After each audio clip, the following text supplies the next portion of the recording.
नमस्कार, आप देख रहे हैं एएन न्यूज। आपके साथ मैं हूं पूजा परमार। हरियाणा चौपाल में खबरों की शुरुआत करते हैं। हरियाणा सरकार की तरफ से मई महीने में कक्षा 10वीं और 12वीं के छात्रों को टैबलेट दिए जाएंगे। सरकार की ओर से छात्रों को इन टैबलेट के साथ साथ व्यक्तिगत और अनुकूल शिक्षण सॉफ्टवेयर पहले से ही लोड करके दिए जाएंगे और साथ ही छात्र मुफ्त इंटरनेट डेटा का भी लाभ ले सकेंगे। गुरुवार को हरियाणा के मुख्यमंत्री की अध्यक्षता में उच्च अधिकार क्रय समिति की बैठक में इसका फैसला किया गया। इस बैठक में विभिन्न विभागों की मांग पर 100 करोड़ रुपए से अधिक की लागत से खरीदी जाने वाली वस्तुओं की खरीद को मंजूरी भी दी गई है। इस बैठक में 3 प्रस्ताव रखे गए थे, जिसमें से 2 शिक्षा विभाग की ओर से रखे गए थे और 1 बिजली विभाग की तरफ से रखा गया था।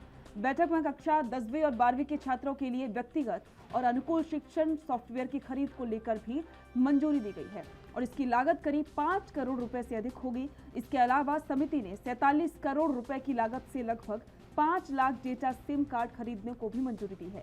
आपको बता दें कि टैबलेट में डाले जाने वाले इन सिम कार्डों की डेली डेटा लिमिट 2 GB की होगी।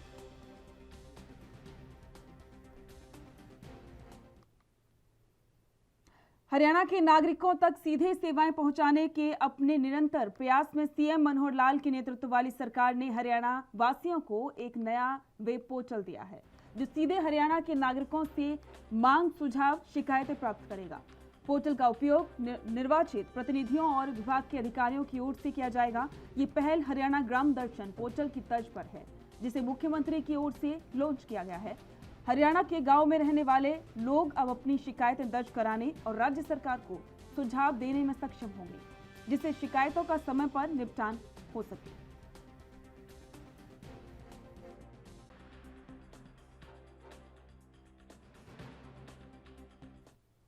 हरियाणा के गोहाना के आबले गांव में पूर्व विधायक स्वर्गीय किताब सिंह मलिक की स्मृति में आयोजित खेलकूद कार्यक्रम में बतौर मुख्य अतिथि के तौर पर पहुंचे उप मुख्यमंत्री दुष्यंत चौटाला ने कुश्ती और निशानेबाजी राष्ट्रमंडल खेलों से बाहर करने पर कहा कि खिलाड़ियों को नए खेलों को जो मान्यता दी है, उन खेलों में भी रुचि लेकर खेलना चाहिए। इन खेलों को लेकर आवाज उठाएंगे।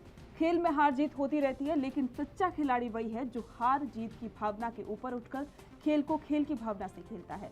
वहीं इसके साथ ही डिप्टी सीएम ने कांग्रेस में खींचतान के सवाल पर कहा कि कांग्रेस खात्मे की ओर बढ़ती जा रही है। राष्ट्रीय अध्यक्ष 4 साल से नहीं बन पा रहे हैं। जहां पर कांग्रेस पंजाब में खत्म हो चुकी है, वहीं यूपी में 2 सीटों पर सिमट कर रह गई। कांग्रेस में कहानी हो रही, जिस पार्टी का राष्ट्रीय अध्यक्ष नहीं बन पा रहा 4 साल से, उसमें उठापटक तो होनी है। 2008 के बाद तो प्रदेश में हल्का अध्यक्ष नहीं बना पाया और मैं ये मानता हूँ कांग्रेस खात्मे की ओर है। पंजाब में खत्म हो चुकी, यूपी जैसी स्टेट में 2 विधायकों पे आके सिमट गई 400 में से, तो आने वाले समय में हरियाणा हो, हिमाचल। हरियाणा को खालिस्तान में तब्दील करने की खालिस्तानी आतंकी गुरपतवंत सिंह पन्नू ने धमकी दी है, जिसका वीडियो सोशल मीडिया पर वायरल हो रहा है। और पन्नू की धमकी का वीडियो को लेकर हरियाणा के गृह मंत्री अनिल विज ने एक्शन लिया है। गृह मंत्री विज ने इस मामले में कार्रवाई को लेकर हरियाणा डीजीपी को आदेश जारी कर दिए हैं, जिसके बारे में जानकारी देते हुए गृह मंत्री अनिल विज ने कहा कि इस मामले को लेकर उन्होंने डीजीपी को कार्रवाई के आदेश दिए हैं। वहीं उन्होंने कहा कि कुछ शरारती तत्व हरियाणा और पंजाब की शांति भंग करने के लिए ये सब कर रहे हैं। उन्होंने कहा कि जो शरारती तत्व हरियाणा की ग्रोथ में रुकावट पैदा करना चाहते हैं, उनको बर्दाश्त नहीं किया जाएगा। उनके खिलाफ में सख्त कार्रवाई की जाएगी। मैंने हरियाणा के डीजीपी को वो वीडियो फॉरवर्ड कर दी है, उस पर उचित कार्रवाई करने के लिए। ये कुछ शरारती तत्व हैं जो हरियाणा और पंजाब की शांति को भंग करना चाहते हैं, जो हरियाणा और पंजाब की ग्रोथ में रुकावट पैदा करना चाहते हैं, जो यहाँ के हालातों को खराब करना चाहते हैं। हम इनको कभी बर्दाश्त नहीं करेंगे। इनके खिलाफ पूरी कार्रवाई। आम आदमी पार्टी ड्रामेबाज पार्टी है। इन्होंने पंजाब में कर दिया, दिल्ली में क्यों नहीं किया भाई? दिल्ली में भी करना चाहिए। और जिन लोगों ने राजनीति के माध्यम से अथाह इनकम कमा रखी है, उनको तो एक पेंशन की भी जरूरत नहीं है। उनसे तो जो उन्होंने पुरानी पेंशनें ली हैं वो भी। राष्ट्रमंडल खेलों ने जो हरियाणा की शान कुश्ती और तीरंदाजी को खेलों से बाहर किया है, वो काफी अफसोसजनक है। राष्ट्रमंडल खेल संघ को इसके बारे में पुनर्विचार करना चाहिए और इनको राष्ट्रमंडल खेलों में। समय से पहले गर्मी की शुरुआत से हरियाणा में अप्रैल महीने में बिजली की मांग 30% बढ़ी हुई है। घरेलू बिजली की मांग पूरी करने के लिए सरकार ने उद्योग में कट लगाने भी शुरू कर दिए हैं। 3 से 4 घंटे बिजली कटौती से उद्योगपतियों की परेशानी बढ़ गई है, कारोबार प्रभावित होने लगा है। बिजली विभाग के अधिकारियों का कहना है कि अप्रैल में औसतन 6000 मेगावाट तक बिजली की मांग बढ़ रही है और इस बार 7 से 8000 मेगावाट तक पहुंच चुकी है, जिस प्रतिदिन ये मांग और ज्यादा बढ़ती जा रही है। करीब 1500 मेगावाट के अंतर को पाटने के लिए उद्योगों पर 3 से 4 घंटे के कट लगाने शुरू कर दिए हैं। समस्या के समाधान के लिए सरकार प्रयासरत है। तमाम कोशिशों के बावजूद बिजली नहीं मिल पा रही है और इसकी वजह से मौसम से राहत की उम्मीद है। इधर विपक्ष ने सरकार को घेरना भी शुरू कर दिया है। नेता प्रतिपक्ष भूपेंद्र हुड्डा ने रोहतक में कहा कि उनके कार्यालय में कभी बिजली संकट पैदा नहीं हुआ। प्रदेश में 4 नए पावर प्लांट और 1 न्यूक्लियर पावर प्लांट लगाया गया था। हरियाणा की उत्पादन क्षमता इतनी है कि वो अन्य राज्यों को भी बिजली दे सकता है। सरकार क्षमता के मुताबिक पावर प्लांट से उत्पादन नहीं कर पा रही है और इस वजह से प्रदेश को बिजली का संकट झेलना पड़ रहा है। वहीं दूसरी तरफ बिजली मंत्री रंजीत चौटाला ने कहा कि पिछले साल के मुकाबले घरेलू बिजली उपभोक्ताओं और उद्योगों की संख्या बढ़ी है और साथ ही जमगम योजना से भी गांव में 24 घंटे सप्लाई की जा रही है और दूसरा गर्मी अधिक होने के कारण समय से पहले बिजली की अधिक मांग बढ़ गई है। उस वजह से बिजली की किल्लत है और इस समस्या के समाधान के लिए तमाम व्यवस्थाएं की जा रही हैं।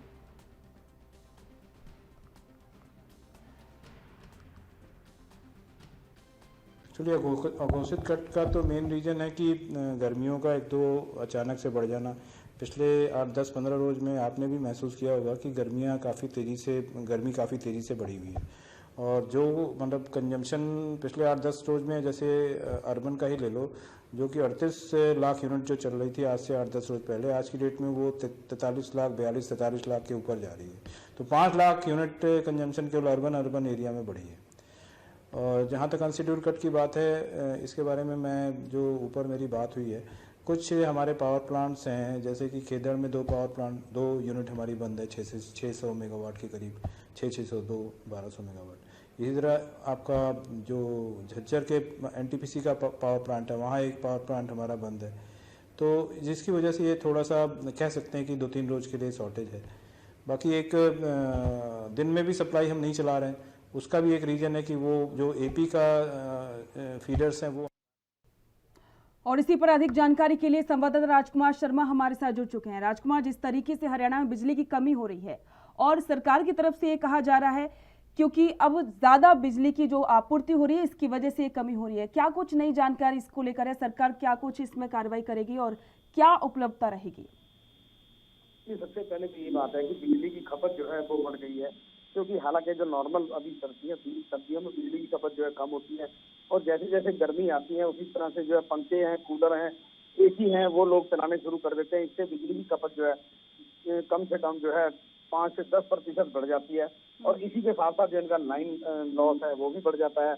और इन बिजली वाले जो है इसमें पहले जो कोई ऐसी तैयारी भी नहीं करके रखते कि जिससे कि जैसे खंभे में जो वायरिंग है वो टूट जाती है, इससे ट्रांसफार्मरों का गर्म हो जाना, ट्रांसफार्मरों का फट जाना, इस प्रकार की घटनाएं बढ़ जाती हैं और इसमें जो है बिजली आपूर्ति के बढ़ने के साथ साथ जो है लोगों को दिक्कत आती है। इसीलिए जो गाँव में तो जो है 8 से 10 घंटे तक कट लगते हैं, वहीं शहरों में भी जो है 4 से लेकर 8 घंटे तक बीच बीच में कट लग रहे हैं। इससे आम जनता जो है परेशान हो गई है, अधिकारी वर्ग भी जो है वो परेशान है। उनका कहना है कि इसी के साथ उनके पावर प्लांट जो है वो 1-2 उनमें कोई खराबी आ गई है, जिस वजह से जो है बिजली आपूर्ति जो है वो भी कम दे पा रहे हैं। उनका कहना है कि सरकार को इस पर ध्यान देना चाहिए और जो जिला स्तर पर हो या प्रदेश स्तर पर जो है नए प्लांट जो है लगाने चाहिए, जिससे लोगों को बिजली मिल सके और बिजली की दिक्कत ना आए। राजकुमार, भूपेंद्र हुड्डा ने आरोप लगाया है कि सरकार पावर प्लांटों का सही से उपयोग नहीं कर पा रही है पावर प्लांटों की जो गुणवत्ता है उसके हिसाब से सरकार काम नहीं कर पा रही है, इसकी वजह से हरियाणा बिजली का संकट पैदा हो रहा है। जी बिल्कुल, आपने ठीक कहा। ये बूटा साहब ने बिल्कुल ये सही आरोप लगाया, क्योंकि सरकार इस ओर ज्यादा ध्यान नहीं दे पा रही है, जिसकी वजह से जो है बिजली का संकट भी पैदा, क्योंकि इनको गर्मी आने से पूर्व भी जो है इन प्लांटों में जो खपत के लिए देखना चाहिए, जो वहां पर वायरिंग है या अन्य प्रोडक्ट हैं उसको देखना चाहिए।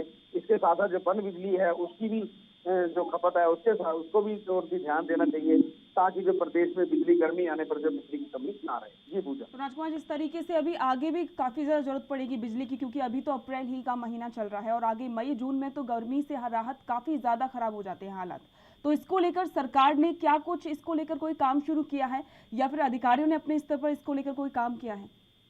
जी बिल्कुल, जो अम्बाला के एसडी है उनका सफाई तौर पर कहना है कि उन्होंने नीचे एक्शन लेकर जो एसडी तक सभी निर्देश दिए हैं कि जो भी वायरिंग जो है वो अगर खराब है या पुरानी वायरिंग है उसको बदला जाए, उसी के साथ साथ नए पोल लगाए जाए, नए ट्रांसफार्मर लगाए जाए, जहाँ बिजली की खपत ज्यादा है वहाँ अधिक ट्रांसफार्मर लगाए जाए, और इसके साथ साथ जो पावर प्लांट है उनमें भी जो है इस प्रकार का चाहे कोयला है या वो अन्य उत्पादन है उसका ध्यान रखा जाए, ताकि बिजली जैसे जैसे अब गर्मियां बढ़ेंगी बिजली की खपत भी बढ़ जाएगी और इसकी जो कमी ना आए या कट ना लगे, इसको देखते हुए रख रखाव की जो है सबसे ज्यादा।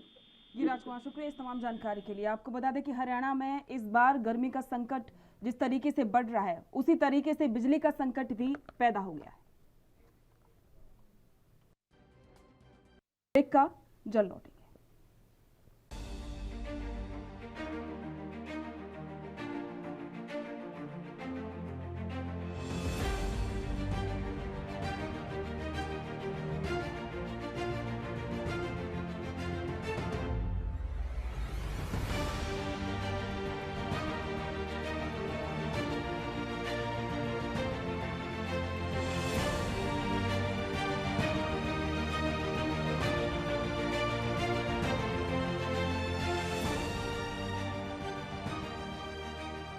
ब्रेक के बाद स्वागत है, बढ़ते हैं अगली खबर की ओर। केंद्रीय मंत्री राव इंद्रजीत सिंह ने जब कल रेवाड़ी के रेस्ट हाउस में हुई अधिकारियों की समीक्षा बैठक में कहा कि अगर रेवाड़ी में बॉयज कॉलेज खोलने के लिए जमीन उपलब्ध नहीं है तो इसे नॉन फिजिबल किया जाए, यानी कि इसे खोलने नहीं दिया जाए, जबकि इस बॉयज कॉलेज को खोलने की घोषणा स्वयं प्रदेश के मुख्यमंत्री मनोहर लाल कर चुके हैं। और इसके बाद 2.5 साल से मौन धारण किए बीजेपी के पूर्व विधायक रणधीर सिंह कापड़ीवास ने केंद्रीय मंत्री राव इंद्रजीत सिंह की जमकर क्लास ली। राव इंद्रजीत सिंह पर शब्दों का प्रहार करते हुए उन्होंने कहा कि जब गुरुग्राम हुड्डा की जमीन पर 3, फरीदाबाद में 2 और सिटी में भी 2 कॉलेज खोल सकते हैं तो फिर रेवाड़ी में क्यों नहीं। अंत में उन्होंने कहा कि रेवाड़ी में बॉयज कॉलेज जरूर खुलेगा, इसके लिए वो सीएम से भी मिलेंगे और जरूरत पड़ी तो धरना प्रदर्शन भी करेंगे।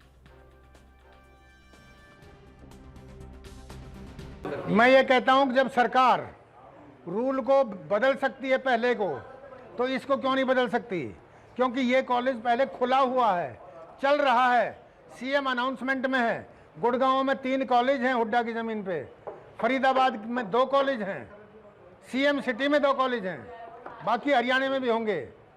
तो जब और जगह है तो हमारे लिए नियम बदल गए, और बदल गए तो अब क्यों नहीं बदल सकते। काम तो सरकार का है। रेवाड़ी में कुछ षड्यंत्र दिख रहा है क्या आपको, जिस तरह से आप कह रहे हैं? नहीं, काम करने का मन नहीं है, और षड्यंत्र भी हो सकता है, क्योंकि इंस्टीट्यूट जो है एजुकेशनल इंस्टीट्यूट, हमारे इन मंत्रियों का पहले से मन है कि जिन्होंने समाज के कॉलेज पे कब्जा कर लिया हो और कोई दूसरा कॉलेज इनके कंपटीशन में खुलता है तो इनको पीड़ा होती है। ये चाहते हैं कि लोग अनपढ़ रहे हैं यहाँ के। हरियाणा यूथ कांग्रेस ने यंग इंडिया के बोल सीजन 2 कार्यक्रम को लॉन्च किया है। इस कार्यक्रम के तहत युवा कार्यकर्ता 31 मई ऑनलाइन आवेदन कर सकते हैं और 2 अक्टूबर को राष्ट्रीय स्तर पर सम्मेलन किया जाएगा। यूथ कांग्रेस हरियाणा के प्रदेशाध्यक्ष दिव्यांशु बुद्धिराजा ने बताया कि यंग इंडिया के बोल नेशनल लेवल स्पीच कॉन्टेस्ट है, जिसमें भाग लेकर राजनीतिक गुण सीख सकते हैं। उन्हें राजनीतिक प्लेटफॉर्म उपलब्ध करवाया जाएगा और साथ ही प्रशिक्षण उपलब्ध भी कराया जाएगा। यूथ प्रदेशाध्यक्ष ने कहा कि युवाओं को पार्टी से जुड़ने के लिए एक अच्छा प्लेटफॉर्म है। युवाओं को जिम्मेदारी दी जाएगी और इसके लिए कुछ प्रतियोगिताएं भी आयोजित की जाएंगी। आज का प्रेस कॉन्फ्रेंस का उद्देश्य हरियाणा के अंदर इस कैंपेन को लॉन्च करने का है इसका नाम यंग इंडिया के बोल सीजन 2।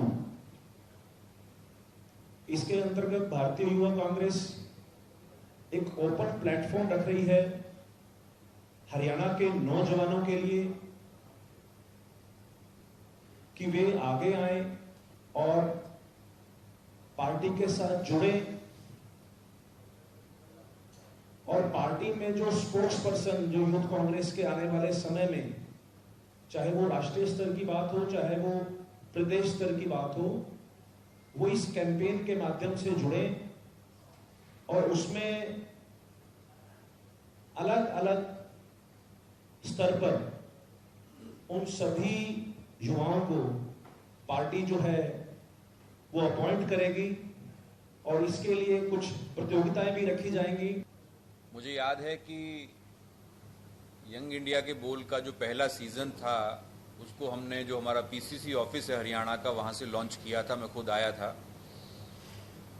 जैसा हमारे प्रदेश अध्यक्ष दिव्यांशु बुद्धि राजा जी ने बताया है कि यंग इंडिया के बोल का जो ये प्लेटफॉर्म है, ये सिर्फ एक कार्यक्रम नहीं है, एक मंच है जिसमें भारतीय युवा कांग्रेस के माध्यम से पूरे देश के नौजवानों को एक मौका मिलता है, भले ही वो कांग्रेसी विचारधारा से उत्प्रोत हैं या नहीं, लेकिन कांग्रेस से जुड़कर के राजनीति के माध्यम से वो मुखरता और प्रखरता के साथ अपनी आवाज़ बुलंद करना चाहते हैं समसामयिक विषयों पर। तो ये पुरानी रंजिश के चलते प्राइवेट एम्बुलेंस ड्राइवर ने सरकारी एम्बुलेंस ड्राइवर अमित पर जानलेवा हमला करने का मामला सामने आया है। नागरिक अस्पताल के सामने मोड़ा जाते वक्त में सरकारी एम्बुलेंस ड्राइवर को सिर पर गंभीर चोटें आई हैं। पुलिस को दी शिकायत में जान से मारने की धमकी देने का भी आरोप लगा है। सरकारी एम्बुलेंस ड्राइवर ने सिर पर पीठ और वार करने की बात पुलिस से कही है। वहीं दूसरी ओर कैंट सदर थाना पुलिस ने सरकारी एम्बुलेंस ड्राइवर अमित की शिकायत पर निजी एम्बुलेंस चालक के खिलाफ कई धाराओं में मामला दर्ज कर दिया है। कैंट सदर थाना प्रभारी नरेश कुमार की माने तो कल शाम को शिकायत मिली थी, जिसके बाद में इस मामले में कार्रवाई आगे बढ़ाई गई है।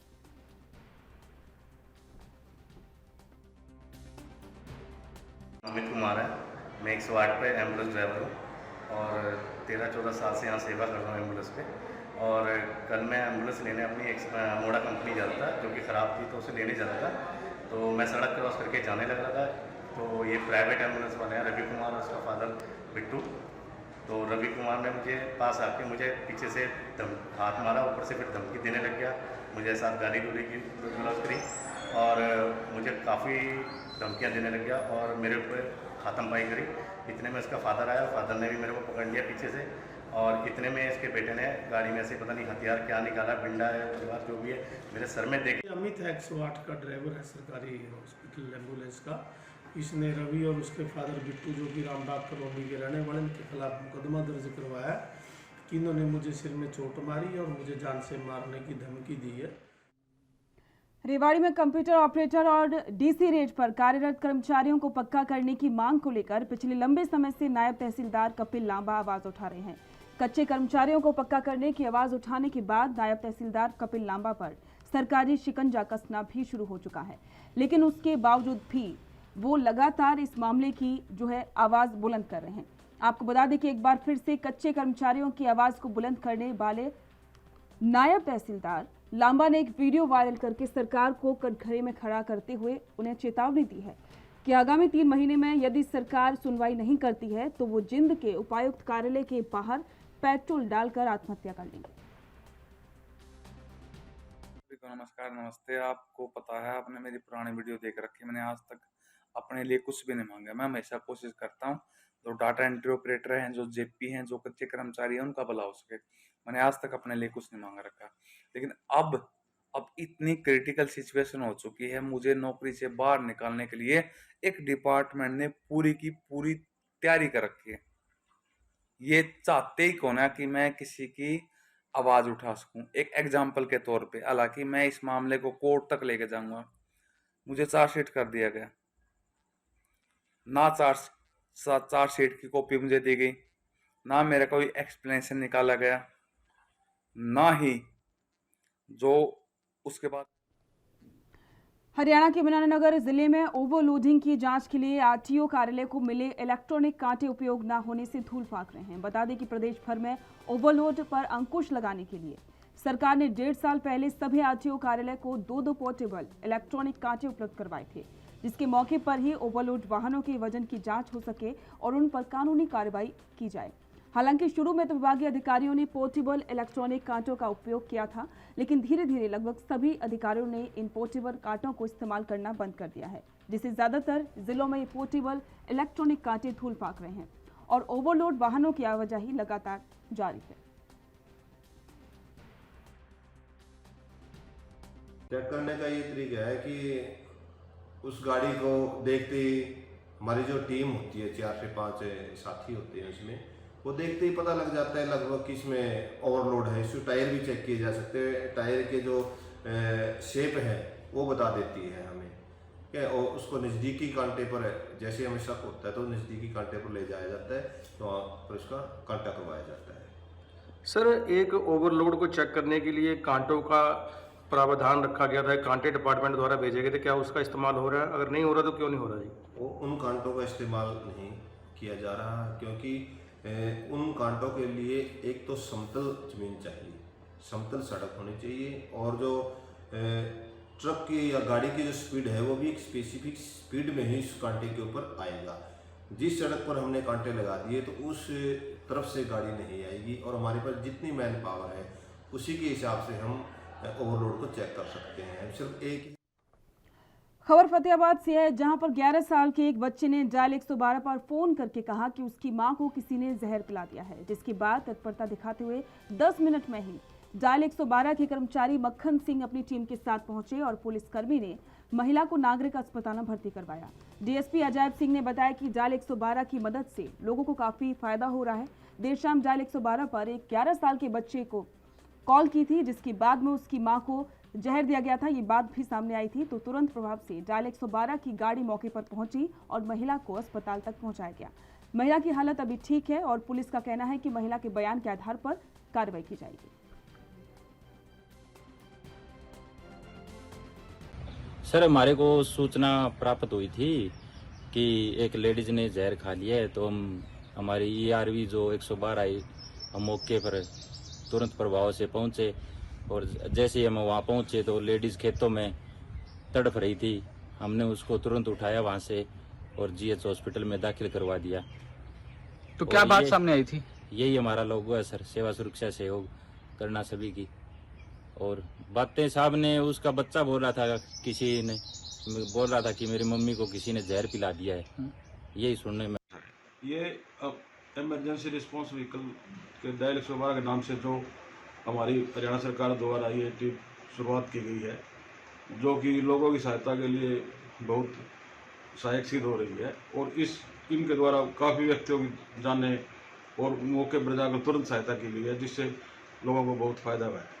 इसी कड़ी को आगे बढ़ाते हमारी ERV है जो 217 नंबर, उस पर एक बच्चे का फ़ोन आया था कि उसकी माँ द्वारा कोई जहरीला पदार्थ खाया गया है और वो बेहोश की हालत में। इसी पर एक्शन लेते हुए हमारी ERV। हनुमान जयंती के पावन अवसर पर रेवाड़ी में अनेकों स्थानों को और मंदिरों में हनुमान जी के जयकारे के साथ ही धार्मिक आयोजनों में श्रद्धालु बड़े ही उत्साह और श्रद्धा के साथ में बढ़ चढ़कर हिस्सा ले रहे हैं।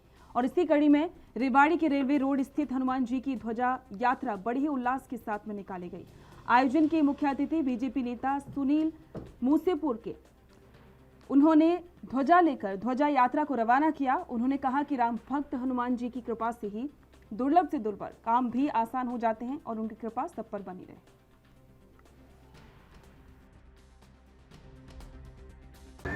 देखो, हनुमान जी हम सभी के देवता हैं और हम सभी उसकी पूजा करते आए हैं, और जन्म जन्मांतर से जब से सृष्टि बनी है हनुमान जी का हमेशा से लोग पूजा पाठ करते आए हैं। और आज उनके जन्मदिवस की ये जो शोभा यात्रा निकाली है रेलवे रोड से, इससे बढ़िया क्या बात हो सकती है, खुशी की बात क्या हो सकती है कि हमें मौका मिला कि हम उस शोभा यात्रा का हिस्सा और पार्ट बने। तो ये बहुत खुशी की बात है, और सबको ही, मैं ये समझता हूँ सबको ही भगवान हनुमान के लिए जो कर सकता हो दिल से, उनकी प्रार्थना और हनुमान चालीसा और हनुमान जी के मान सम्मान को बढ़ाने के लिए जो हम अपने हिंदू धर्म में, क्योंकि और इसी के साथ में हरियाणा चौपाल में फिलहाल इतना ही। देश दुनिया की तमाम खबरों को जानने के लिए देखते रहिए ANB न्यूज़।